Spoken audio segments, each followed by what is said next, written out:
शायद आप लोगों को नाथूराम गोडसे के बारे में जानकारी नहीं होगी। नाथूराम गोडसे एक भटका हुआ नवयुवक था। सावरकर ने नाथूराम गोडसे के मन में जहर भरा महात्मा गांधी के प्रति और उनकी हत्या के लिए उनको उकसाया। और ऐसी सांप्रदायिक ताकतें आरएसएस, बजरंग दल, विश्व हिंदू परिषद जो देश में और समाज में नफरत फैलाने का जो काम कर रहे हैं, तो मैं कड़े शब्दों से इसकी निंदा करता हूं। और मैं आप सभी लोगों को ये बता देना चाहता हूं कि ऐसे लोगों का जो दौर है और ऐसी मानसिकता का जो दौर है वो बहुत ज़्यादा समय तक नहीं चलता है। नफ़रत समाज में जहर घोलने का काम करती है।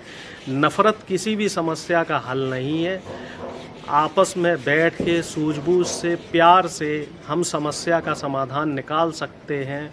और मैं आपसे एक बार फिर कहना चाहता हूं कि ये ऐसे जो लोग हैं, ये लोग दिमागी रूप से बीमार हो चुके हैं, ये लोग मानसिक रूप से विक्षिप्त हो चुके हैं। इन लोगों को इलाज की ज़रूरत है। किताब में ये नहीं लिखा गया है कि किसी भी समस्या का समाधान हिंसा है या अपने धर्म को बचाने के लिए आप हिंसा कीजिए। कोई भी धर्म हो, कोई भी धर्म इतना कमज़ोर नहीं होता है कि उसको बचाने के लिए हमें हिंसा का सहारा लेना पड़े। ये लोग समाज का माहौल ख़राब कर रहे हैं। ये लोग आने वाली पीढ़ी को क्या देकर जाएंगे?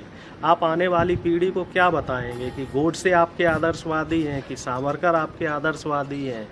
देश के गद्दारों को आप अपना आदर्श बनाकर क्या सिद्ध करना चाहते हैं? हम लोग सावरकर की विचारधारा की तरफ जा रहे हैं। सावरकर और गोडसे जैसे लोग, ये लोग अंग्रेज़ों के लिए मुखोरी किया करते थे। सावरकर ने आजीवन अंग्रेज़ों से पेंशन ली है। विवादित खबर है, विवादित बयान है। हाल ही में उत्तराखंड में धर्म संसद हुई। हमारा देश गणतंत्र देश है। हमारा देश जिसे आज़ाद हुए 75 साल से ज़्यादा का समय हो चुका है। दुनिया तरक्की की नई राह पे है और इस समय हम लोग को बात करनी चाहिए नई तकनीकी की, नई टेक्नोलॉजी की, लोगों के लिए रोज़गार की बात करनी चाहिए, शिक्षा की बात करनी चाहिए। आधुनिक भारत को विश्व गुरु कैसे बनाएं? और बात किस पे हो रही है? बात हो रही है गांधी जी पे, बात हो रही है गोडसे जैसे आतंकवादी और हत्यारे पे। धर्म संसद में साफ तौर पे कहा गया, जिस तरह का एक विवादित बयान आया, और बयान देने वाले को मैं सोचता हूँ उसके खिलाफ सख्त से सख्त कार्रवाई होनी चाहिए। लोगों की भावना के खिलाफ के साथ ये ऐसे लोग खेल रहे हैं। ऐसे लोग समाज में नफ़रत और हिंसा फैलाने का काम कर रहे हैं, लोगों की भावनाओं को उकसाने का काम कर रहे हैं। उनका बयान था, उस आदमी का ये बयान था कि गांधी की जो हत्या हुई है, बापू की जो हत्या हुई है वो ठीक हुई है। गोडसे ने गांधी जी की जो हत्या की है वो हत्या करके ठीक काम किया है। और धर्म को बचाने के लिए लोग तलवार उठाएं। धर्म खतरे में है, हिंदुत्व खतरे में है। इस समय दो तरह की विचारधाराएं इस देश में चल रही है। एक चल रही है हिंदू की विचारधारा और दूसरी चल रही है हिंदुत्ववादी की। जो हमारा धर्म है, जिसे हम हिंदू धर्म कहते हैं, या जो हमारी सभ्यता है, जिसे हम जीवन जीने की कला कहते हैं, हिंदू बेसिकली जो है एक जीवन जीने की कला है। और हमारा जो देश है वो अनेकता में एकता का देश है। हमारे देश में सभी धर्म के, सभी जाति के, सभी संप्रदाय के लोग पिछले हजारों सालों से, ऐसा नहीं कि अभी 100-200 साल से मुसलमान यहाँ रह रहे हैं या 100-200 साल से क्रिश्चियन यहाँ रह रहे हैं। हमारे देश में सदियों से हर धर्म के लोग यहाँ रह रहे हैं। कुछ दिनों और पहले अभी क्रिसमस का त्यौहार था 25 दिसंबर को, और क्रिसमस के त्यौहार वाले दिन भी एक घटना आपके सामने आई होगी जब यीशु मसीह की मूर्ति को डैमेज किया गया, उनकी मूर्ति को तोड़ा गया। तो मैं ये जानना चाह रहा हूँ ये कौन है ये लोग, और इस तरह का काम ये लोग क्यों कर रहे हैं? तो और इस तरह की जो विचारधारा है वो देश में क्यों पनप रही है? शायद आप लोगों को नाथूराम गोडसे के बारे में जानकारी नहीं होगी। नाथूराम गोडसे एक भटका हुआ नवयुवक था, जिसे आरएसएस और हिंदू महासभा, उस समय हिंदू महासभा चलता था, तो हिंदू महासभा और आरएसएस के लोगों ने बताया तो ये जा रहा है कि सावरकर जो था उसके पीछे मास्टरमाइंड था। सावरकर ने नाथूराम गोडसे के मन में जहर भरा महात्मा गांधी के प्रति और उनकी हत्या के लिए उनको उकसाया। और नाथूराम गोडसे ने जेल में अपनी आत्मकथा में भी ये चीज़ लिखी है कि मैंने गांधी को क्यों मारा, और उस बात के लिए नाथूराम गोडसे को बहुत पछतावा भी रहा। और जब उसे फांसी दी जा रही थी तो फांसी से पहले वो रहम की भीख भी मांग रहा था। वो कह रहा था कि मुझे एक मौका दे दिया जाए, मुझसे बहुत बड़ा अपराध हो गया, और वो रो भी रहा था। तो हमें इस चीज़ को समझना पड़ेगा कि समाज में जो ये नफ़रत फैलाने वाले लोग हैं, आखिर इनकी मंशा क्या है। क्या ये वाकई धर्म को बचाना चाह रहे हैं? क्या कोई धर्म इतना कमज़ोर हो गया है कि उसको बचाने के लिए हमें तलवार उठानी पड़ेगी? और हमारा जो देश है, हमारे देश में मुग़लों ने भी 600-700 साल शासन किया है, ब्रिटिशर्स ने भी 200-300 साल शासन किया है, पुर्तगाली भी यहाँ आए, जर्मन भी यहाँ आए, फ्रांसीसी भी यहाँ आए, लेकिन हमारे देश की एकता और अखंडता को तोड़ने में नाकामयाब रहे। कारण क्या है? कारण है हमारे देश की जो मिट्टी है और हमारे देश में जो आपसी मन प्रेम है। इस आपसी मन प्रेम ने, इस आपसी सौहार्द ने देश का माहौल, सदियों से देश का माहौल बना के रखा है। और उम्मीद है कि इस तरह का जो माहौल है, ऐसी सांप्रदायिक ताकतें, आरएसएस, बजरंग दल, विश्व हिंदू परिषद या फिर जो ये कुछ मुस्लिम संगठन है, तो इस तरह की जो संगठन है, चाहे वो संघी विचारधारा के लोग हों या मुसंघी विचारधारा के लोग हों, जो देश में और समाज में नफ़रत फैलाने का जो काम कर रहे हैं, तो मैं कड़े शब्दों से इसकी निंदा करता हूं। और मैं आप सभी लोगों को ये बता देना चाहता हूं कि ऐसे लोगों का जो दौर है और ऐसी मानसिकता का जो दौर है, वो बहुत ज़्यादा समय तक नहीं चलता है। ये देश आपसी मन प्रेम से, आपसी प्यार से, आपसी विश्वास से चला है।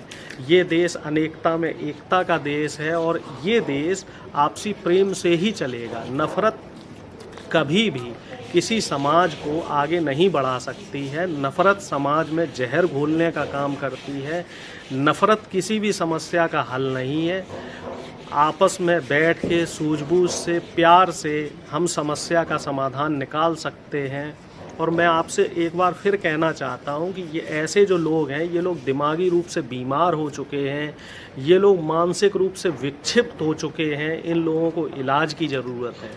हम जैसे लोगों को, आप जैसे लोगों को, जो अनेकता में एकता में विश्वास रखते हैं, जो हर धर्म का सम्मान करते हैं, हम सब लोगों को मिलकर ऐसे जो सो कॉल्ड लोग हैं, जो हिंदू मुस्लिम के नाम पर देश में नफ़रत फैलाना चाहते हैं, जो हिंदुस्तान पाकिस्तान के नाम पर देश में नफ़रत फैलाना चाहते हैं, जो लिंचिंग करना चाहते हैं कि हमारा धर्म या मुस्लिम धर्म या ईसाई धर्म या सिख धर्म, कोई भी धर्म हो, ये धर्म कभी भी हिंसा को बढ़ावा नहीं देता है। ना ही किसी धर्म की किताब में लिखा गया है, बाइबल हो, कुरान हो, गीता हो, किसी भी किताब में ये नहीं लिखा गया है कि किसी भी समस्या का समाधान हिंसा है या अपने धर्म को बचाने के लिए आप हिंसा कीजिए। कोई भी धर्म हो, कोई भी धर्म इतना कमज़ोर नहीं होता है कि उसको बचाने के लिए हमें हिंसा का सहारा लेना पड़े।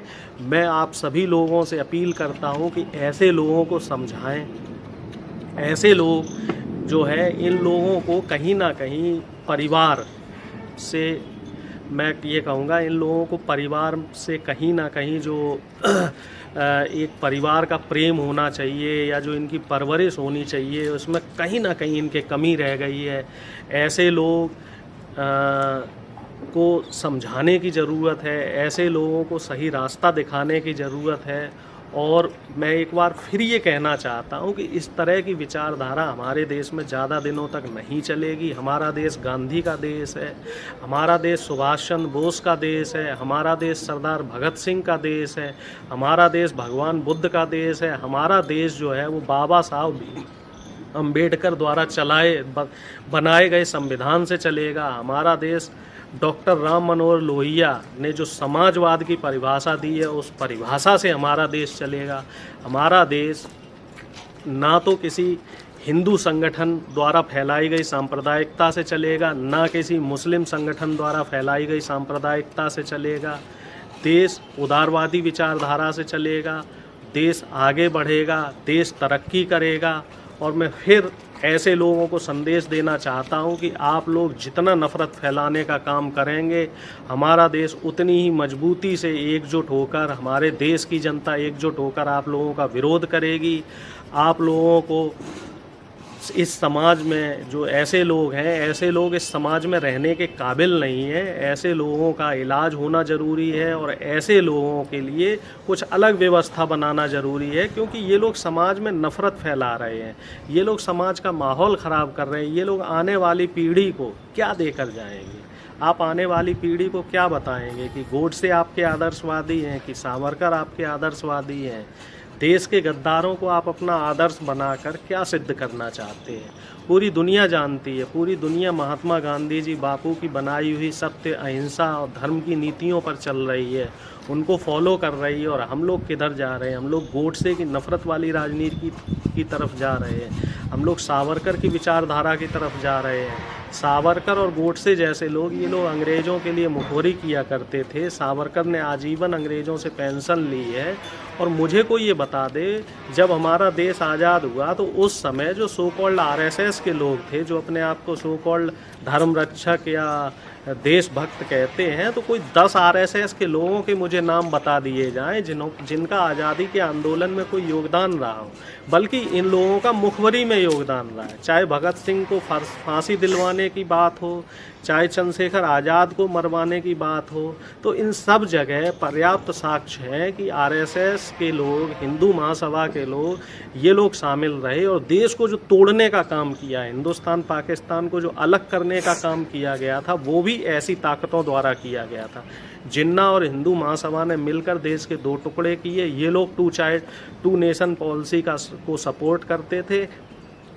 जो देश के बड़े बड़े नेता हैं, चाहे महात्मा गांधी हो उस समय, या सरदार वल्लभ भाई पटेल हो, या पंडित जवाहरलाल नेहरू हो, इन लोगों ने कभी भी 2 नेशन पॉलिसी को सपोर्ट नहीं किया। ये लोग चाहते थे कि देश के टुकड़े ना हो, लेकिन ऐसे जो मानसिक रूप से विक्षिप्त लोग हैं, इन लोगों ने देश के 2 टुकड़े करवाए और अब फिर देश को उसी राह में ले जाना चाह रहे हैं, देश को उसी तरफ बढ़ाना चाह रहे हैं। फिर ये देश के टुकड़े करना चाह रहे हैं, अब फिर से देश में नफ़रत फैलाना चाह रहे हैं। लेकिन मैं कड़े शब्दों में कहना चाह रहा हूँ कि देश में नफ़रत नहीं फैलेगी, देश प्यार से चलेगा, आपसी सद्भाव से चलेगा। देश अनेकता में एकता का देश है हमारा देश। हमारे देश में हर जाति और हर धर्म का आदमी आपसी सद्भाव से रहेगा, आपसी प्रेम से रहेगा। और नफ़रत फैलाने वाले लोगों की इस देश में कोई जगह नहीं है। इनको समाज से बाहर करने का रास्ता दिखाया जाएगा और ऐसी ताकतों को जल्द से जल्द सत्ता से बाहर का रास्ता दिखाया जाएगा। मैं अपनी बात यहीं ख़त्म करता हूँ। उम्मीद करता हूँ कि आप सब लोग मेरी बात से सहमत होंगे। बहुत बहुत